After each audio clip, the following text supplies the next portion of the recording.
Once again guys, this is our co-main event for this afternoon. Reito Takahashi of Japan versus Mark Janyap ng Pilipinas. So Reito Takahashi coming into this bout with 5 wins, no losses pa to, no draws, at 5 KO. So ngayon, susubukan niya yung kanyang record, yung unbeaten record niya, tsaka malinis niyang KO na record kay Mark Janyap na veteranong-veterano, no? 34 wins, 20 losses, and 17 KOs. So kanina kung nakikinig kayo kay Silver Voice, sabi niya upset specialist. So even if you don't have an idea kung sino si Mark Janyap, at least nagkakaroon ka na ng clue na hindi ito magiging walk in the park para kay Reito.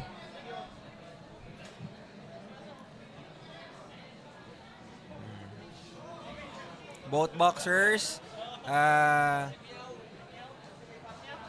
Nakapasok si Mark Janyap doon ng kanyang kanan.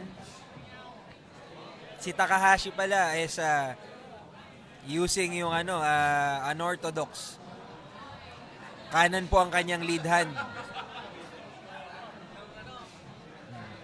Trying to get inside. Madami yun. Dalawa yung nakita kong malinis, yung kanan ni Takahashi pumasok dun sa katawan niya, pero pinagpag lang. Isa sa muka, dalawa. Wala pa rin, composed pa rin si Mark Janyap.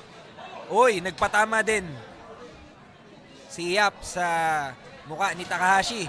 Another body. Talagang tinatrabaho ni Takahashi yung katawan ni Mark Janyap, Tingnan natin. Another one. Kaliwa and then kanan to the body of Mark Janyap.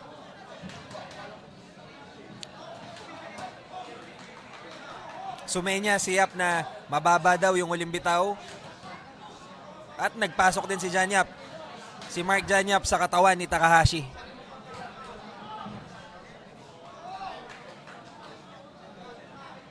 So far in terms of volume, I think it's Takahashi who's doing yung volume punches, Although may mga patama din si Mark Janyap, lalo na dun sa mga pabalik niya, dun sa mga binibitawan ni Takahashi.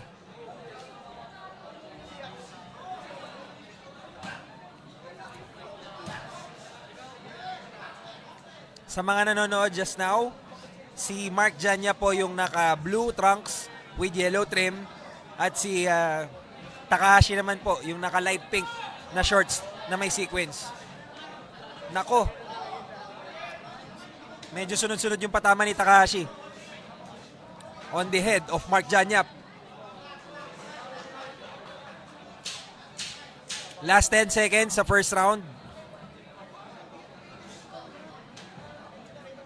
Talagang si Takahashi is not pulling any punches, Bitaw ng bitaw. Based sa facial expression ni Mark, mukhang ininda niya rin yung ilang bitaw. Although, we'll see. Kasi tulad nga sinabi natin, this guy is a veteran. So, yung 1 minute dito ay he can recover from this. Tingnan natin sa second round.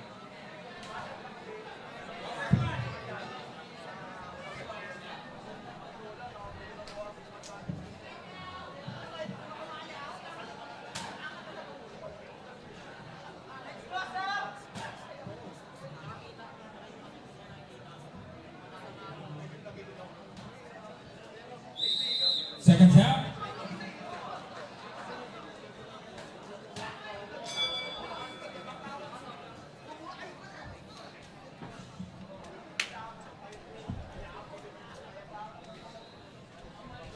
So right now guys, it's round 2.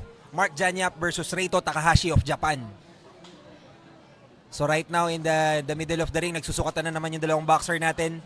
Para dun sa hindi nakapanood nung first round, madaming pinakawala na suntok si Takahashi, as well as si Mark Janyap, Bumibitaw rin siya, although in terms of volume, mas nakalalamang kanina sa aking point of view si Takahashi. And right now, he's trying to make a statement again, although may tumama doon si Mark Janyap at napailing.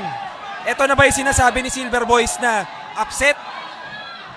Tingnan natin. sumesenyas si Takahashi na wala lang yun.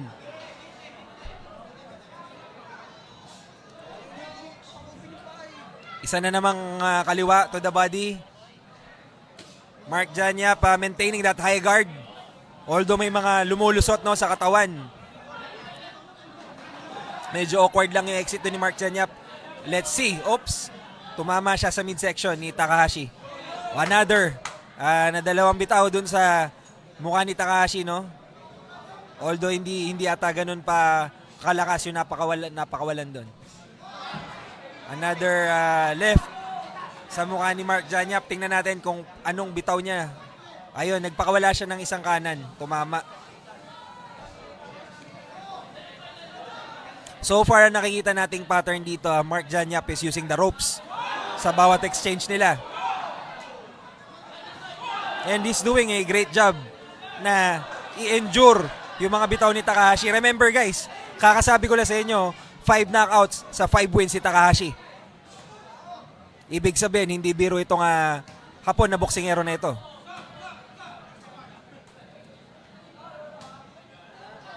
Pero hindi rin biro si Mark Janyap. At nakikita natin yun ngayon dito sa exchange ng dalawang boksingero. Mark Janyap again using the ropes.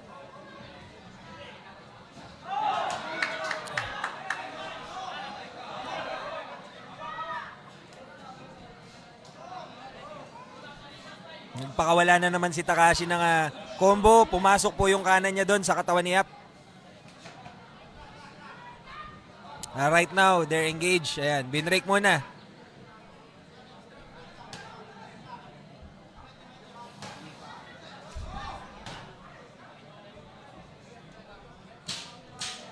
Last 10 seconds sa round 2.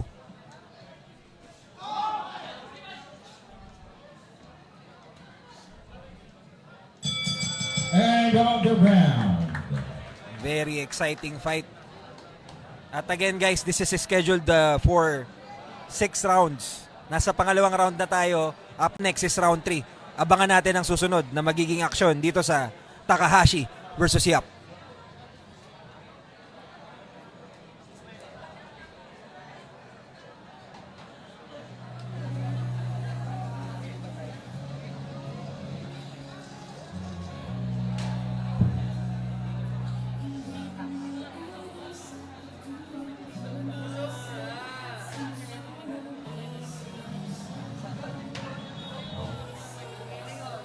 Pag tinanggal, dito na lang tututok to. Seconds out. Third round. Guys, this is the third round. Takahashi versus Yap.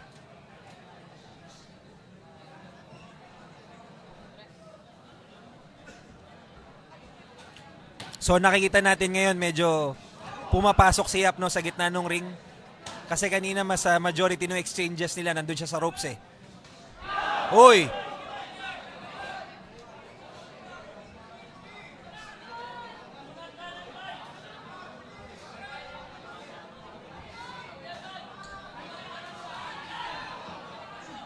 So right now, Yap is demonstrating yung kanyang pagiging veterano, ano?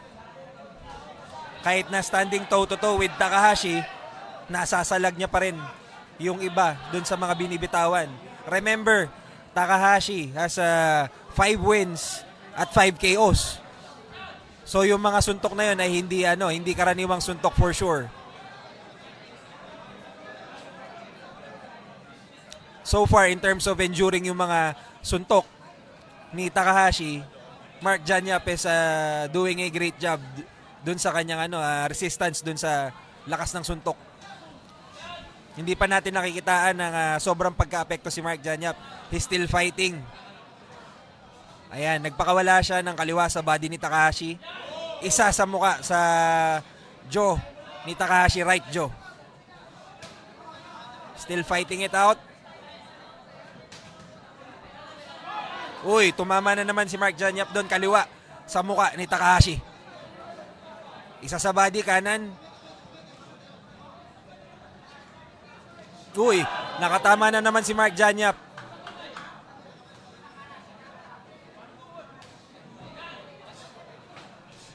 Uy, nakatama din si Takahashi doon.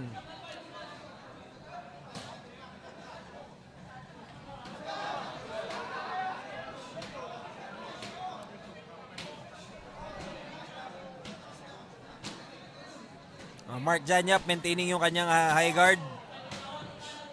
Oh, medyo nakalusot ata doon si Takahashi. Referee order si break and back in action na. Uy, nakatama ata yung kanan doon ni Yap.